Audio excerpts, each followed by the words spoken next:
So first of all, thank you so much for having me. And I wish that I could have actually been there with you. I would have liked to be able to travel this year. The only one of these conferences that I've been able to attend was when we had the virtual one that happened during COVID. Um, I would like to just start out, since a lot of you are probably not familiar with my work as a writer, by explaining a little bit about who I am and what I do. I am by profession a foreign service officer, actually with the Department of State, and I currently work at the National Nuclear Risk Reduction Center, which is a 24-hour watch center, basically the red phone between Washington, D.C. and Moscow, which gives me a good idea of the importance of communication, among other things. But I've spent about 20 years overseas, working outside of my own cultural context in a number of ways, including in Peace Corps. I've also been a writer since I was about 16. I'm currently about to publish my fourth novel. I published The Mountain in the Sea in 2022, and then The Tusks of Extinction, which 2 weeks ago won the Hugo Award for Best Novella in 2024, and then this year, Where the Axe is Buried. I will just start, since I would imagine that most of you haven't read anything by me, by reading a few quotes from my work, which might give you a sense of their attachment to biosemiotics. So, the great and terrible thing about humankind is simply this: we will always do what we are capable of. What does it mean to be a self? I think more than anything else, it means the ability to select between different possible outcomes in order to direct oneself toward a desired outcome, to be future oriented.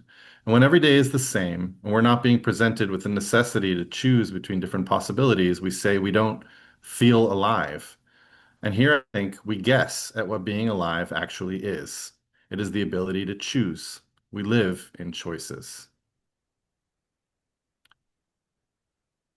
We are compelled to invent. It is written into our DNA. The human is a technological animal.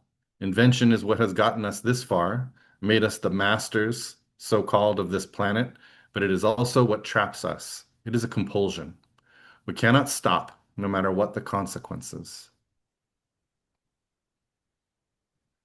Then you and I are having this conversation right now, and anyone who is reading this are part of an unbroken chain of communication, an interpretive process with messages being exchanged millions of times per second, billions of times per second between cells and even organelles within cells that stretches back totally unbroken 3.7 billion years. That's 3.7 billion years of conversation going on between living structures in order to allow us to be here today. And if there had ever been a break, even for a second, you wouldn't be here. If you were looking for a metaphysical thought to give you a sense of overwhelming wonder, all you need is to meditate for a moment on the fact that you are a part of this unbroken exchange, a conversation that goes all the way back to the puddle or the clay-like substrate that all life emerged from. There is no silence in the living nervous system. An electrical symphony of communication streams through our neurons every moment we exist. We're built for communication. Only death brings silence. Communication is communion. When we communicate with others, we take something from them into ourselves and give them something of ours.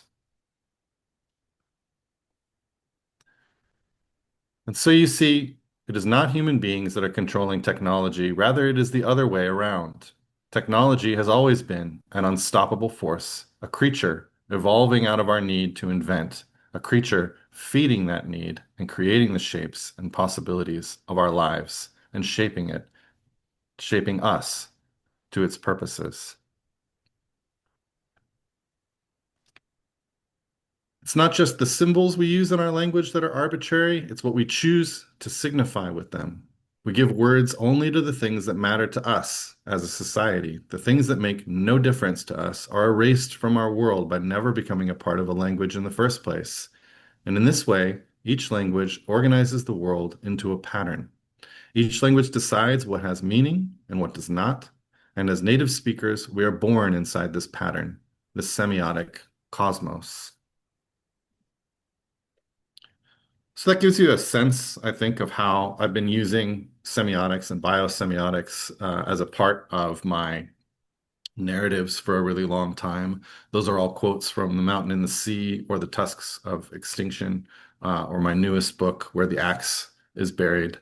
And if there's sort of an overwhelming preoccupation I think I've had since I started writing seriously in the 1990s as a student at UC Santa Cruz and before as a high school student, I think it was this encounter with Charles Sanders Peirce, and his semiotics that then grew over the years into an investigation into meaning, and eventually led me to the works of Jesper Hoffmeyer, of Wendy Wheeler, of other biosemiotic thinkers.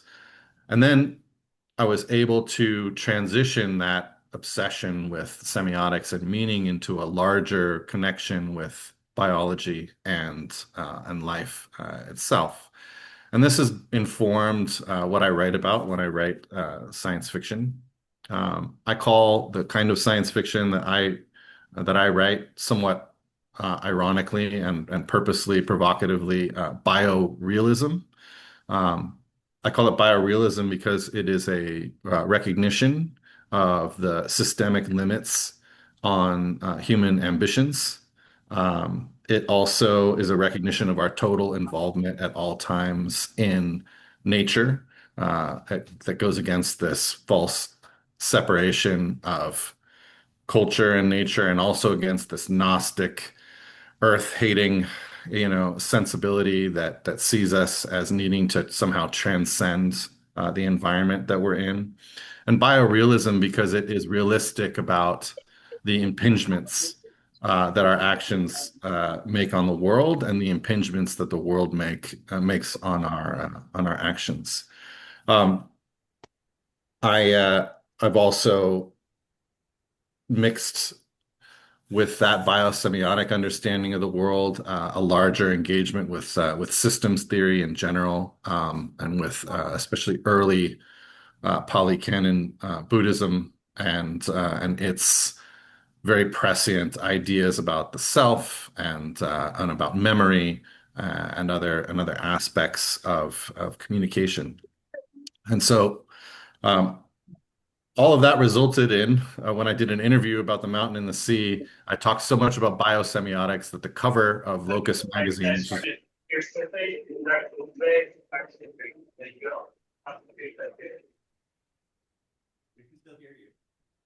sorry, um, that the cover of the magazine that the interview issue was in just said biosemiotics in huge letters across the bottom, which I think almost no one who understood who was reading Locus magazine, a magazine about science fiction, understood. So I've probably been responsible in a lot of ways for introducing that term into the field.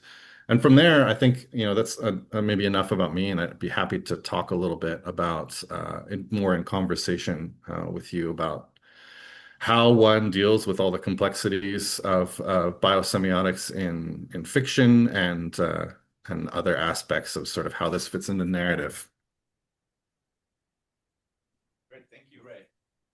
Um, I'll just field some questions and maybe for just a second give a little bit of background information. There's going to be an interview with Ray and sort of a review of The Mountain and the Sea, his first major book, coming out in the Journal of Biosemiotics soon.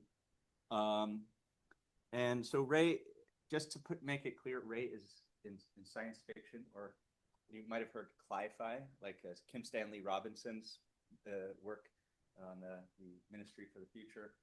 I like to call Ray's work bi-fi, right?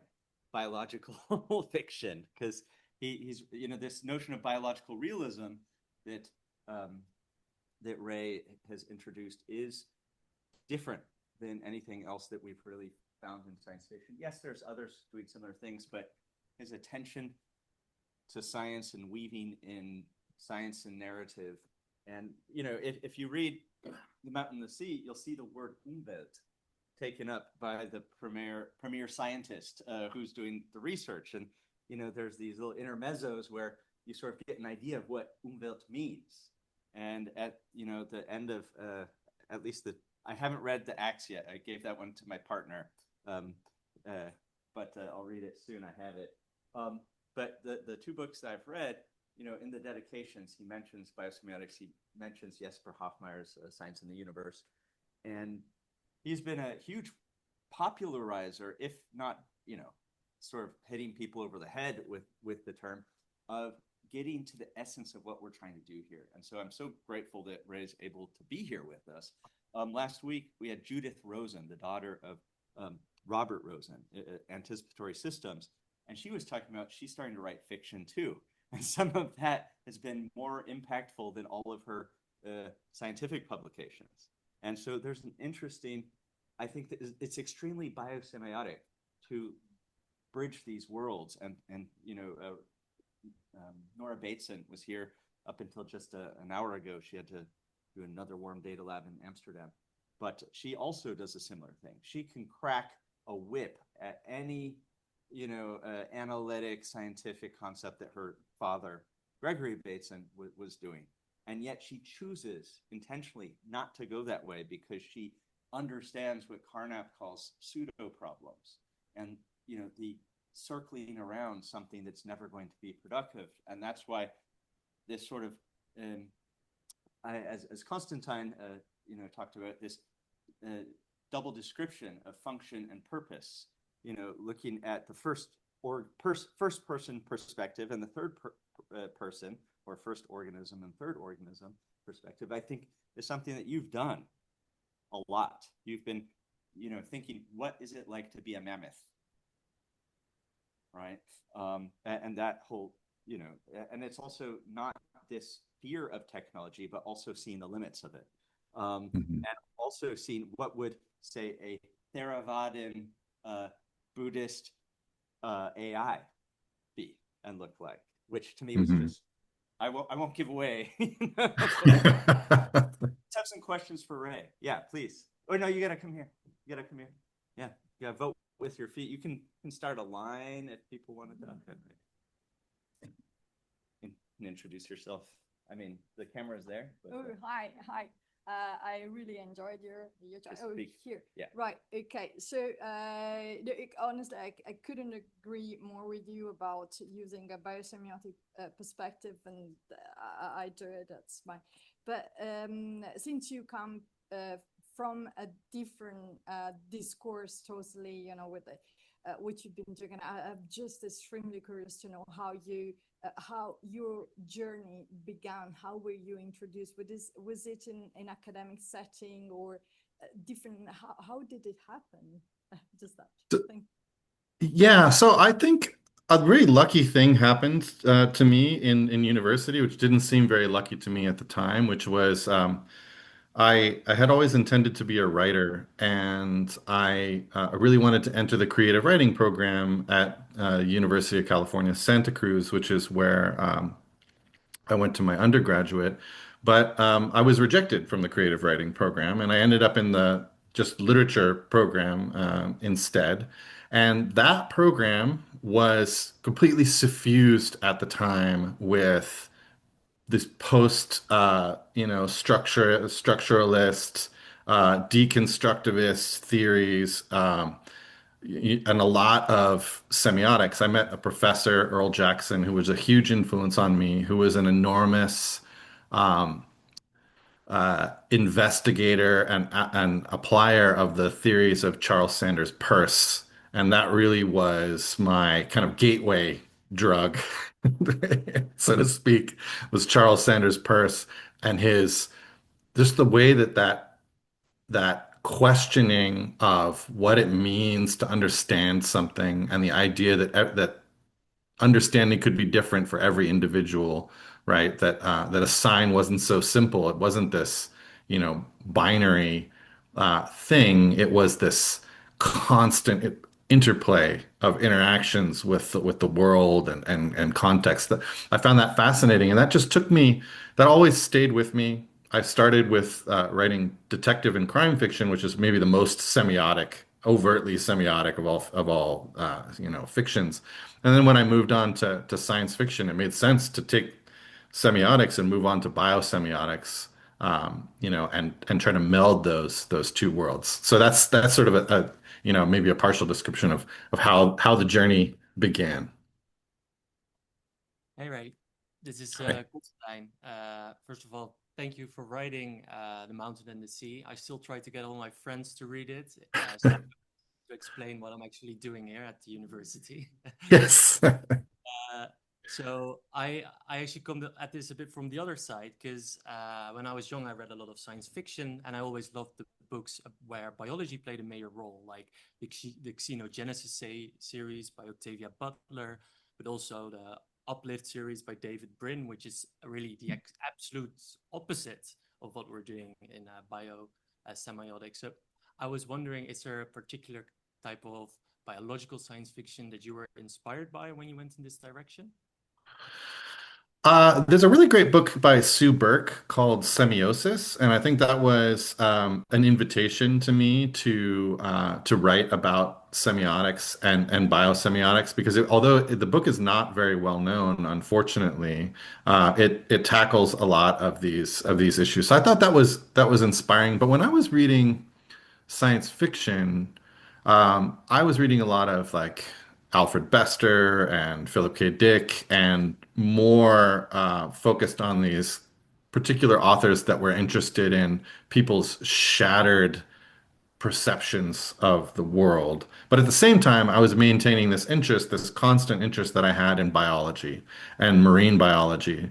And so I wasn't really seeking the biological so much in the science fiction as I seemed to be just really interested in these two different streams. And it wasn't until later that they would kind of come together for me. And I would see like in Arrival, which I thought dealt really well with meaning, and of course in the short story by Ted Chiang that it's based on this way to wind meaning and biology and subjectivity, but also the subjectivity of species and interspecies, intersubjectivities together into something else. And thank you, by the way, for the kind comments on the mountain and the sea. I'm glad that it gives you a tool in which to explain a little bit to people, what it is that you are thinking about and doing. Constantine and I actually teach your book in our MA course on biosemiotics. Oh, wow. We have like different tracks, and yeah. So, Levy, and I know Sue Burke, by the way, and I Oh, forgot. amazing. I was starting to talk with her, and I was like, "You should come to this." She's like, "Yeah, tell me more about it," and I got busy. Okay. So I'm Kalevi Kull. It's so nice to talk to you. There exists already that genre, a little genre of literature through novels, which more or less explicitly refer to biosemiotics. Mhm. One of the first of those was probably Peter Berg's Danish novelist. Borderliners was the title, where he was speaking Mhm. Jacob von Uexküll's and his view. My question is, do you follow or try to follow now that group of literature or not? Thank you. And it's amazing to be asked a question by you, since I've, read so much of your work and been inspired by so much of your work. That's kind of one of these moments where you are like, wow. Um, I um, I do follow a little bit of that, but I feel like it's my job as a writer of science fiction to read a lot more science than fiction. And when I read fiction, I tend to read outside the science fiction genre to pull elements of other genres in and kind of engage in this act of translation. I'm a speaker of Russian and Spanish, and when I read, I try to read a lot in in Russian and in Spanish and try to pull in again because there's this active translation that I find really meaningful. And I've said, in other contexts that sometimes I see other science fiction writers and I look at the shelves behind them since we all, do these quite often in front of our bookshelves. And I'm always really suspicious of a writer who only has books behind them that are in their genre.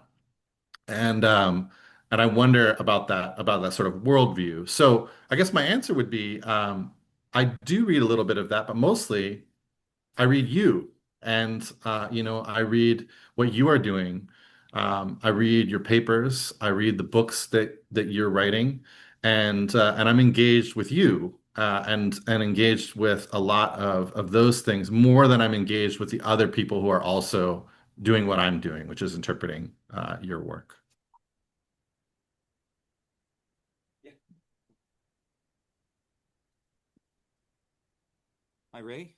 Nice to Hi. hear you about your work. Um, I'm going to need a little bit of a wind up to the question that I'm going to ask. Um, when we imagine another being, like a mammoth or some kind of Buddhist AI, another way of saying that is we're embodying them, right? And I find that in poetic praxis, um, different modes of that kind of embodiment, in the same way that you might read from a diversity of different literatures, getting a diversity of different kind of languages and modes of telling, um, helps to enrich that imaginary embodiment. So I was wondering, first of all, I'll just say I think it's really cool that we have a biosemiotician science fiction writer. I had no idea, but I'm really looking forward to finding your stuff on the shelves. Yeah, and I'd just like to know if you had any of those kind of practices or rituals. I don't know, like sitting down with tea or like spending time in a garden. Are there kind of embodied ways that you seek this texture and inspiration from the biological? Thank you. When I was so the mountain and the sea, it's Genesis, let's say, like it's kind of core, that moment when maybe the idea really started to adhere in some way was during a night dive that I took on Condau, which is the archipelago where the novel is actually set, and where I spend a lot of time working on a biology project where we had young people taking pictures underwater and on land of the biodiversity around them in order to then upload it to a website where they were working with scientists to identify species and create this biodiversity map of their environment.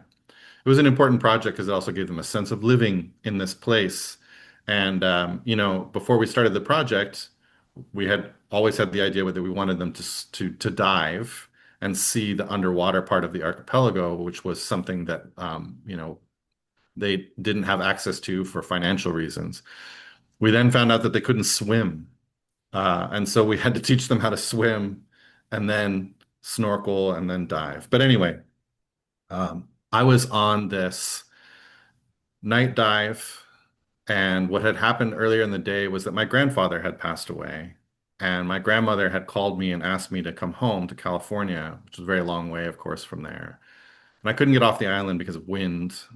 They canceled all the flights, and he passed away during this period when I was trying to get a flight off of a Condau. She called me back and said, "Don't bother, coming now. It's over, and you can just make arrangements over the next week or so."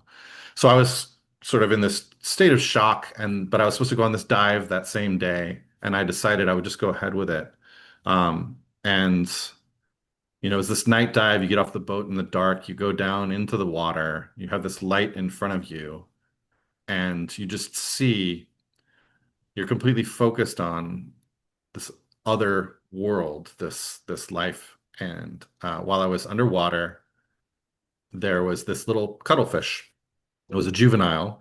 It was still basically transparent, and it had these little iridophores just going off all over its surface, but you could see its internal organs, right? It was still just so fresh and new in the world that it hadn't completely cohered, it seemed like, right?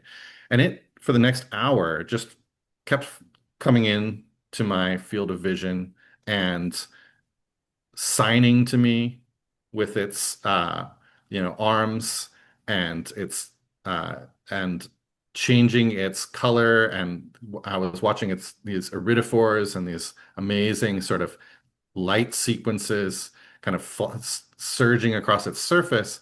And I was realizing that it was as interested in me as I was in it. And it was really interested in engaging in communication. And that sort of seeded this idea of, there's this moment in The Mountain and the Sea where Hongwin, who's the main, character, says that um, it's important how we see the world, but it's also important to understand how the world sees us.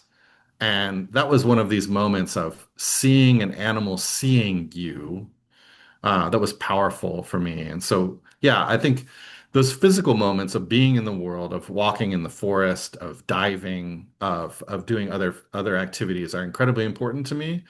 I also would point out that I was for a long time a skateboarder and a snowboarder, and that physical activity of being in balance and of being creatively kind of tied to your physical action, I think was really important to me as a writer as well. When we talk about embodiment and physicality, I think those moments of really being a physical person and being an animal in the world were vital to my understanding.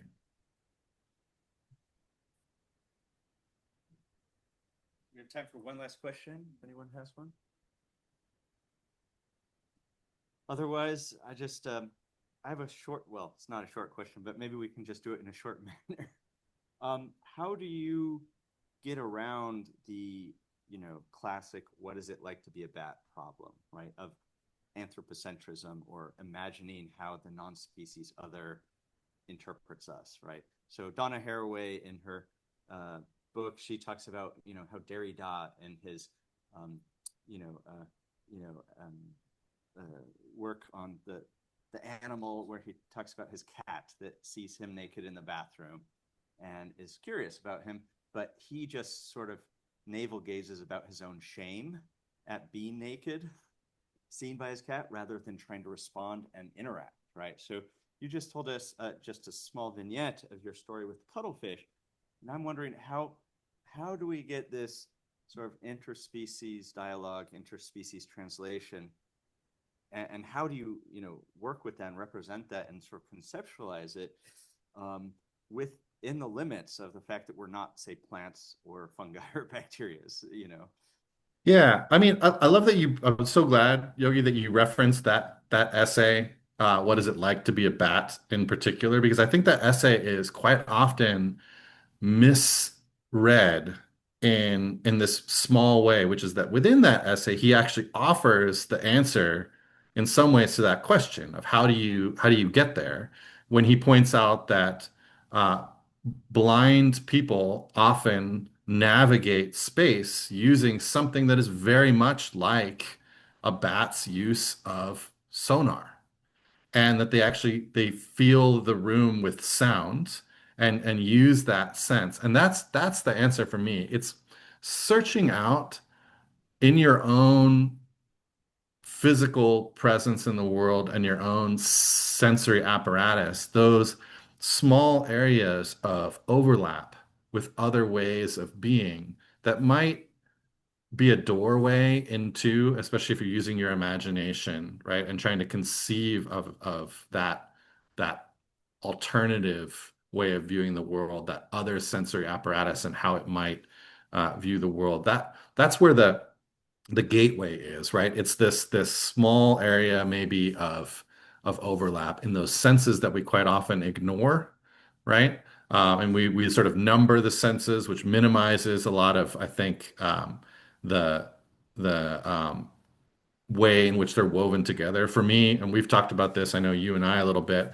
I have a theory that sort of all of the senses are proprioceptive at their core, right? That they're really about negotiating space and presence in space, and so for me, that's it. It's you find that area of overlap, you expand it with the imagination of your practice, right? And then there are cheats because your audience is not, luckily, an octopus or an elephant. And so you are really just trying to translate or give a sense to other humans of what might be like to be something else, right? If I were writing for a cat, the cat would probably not find my descriptions of what being a cat was like, or the octopus would not find my descriptions of what being an octopus might be like very convincing. Thank you, Ray Nayler. Thank you so much for having me. I really wish I could be there. Hopefully, I'll be able to join you at some time in the future. And thank you, Yogi, for this invitation. Really, really an honor.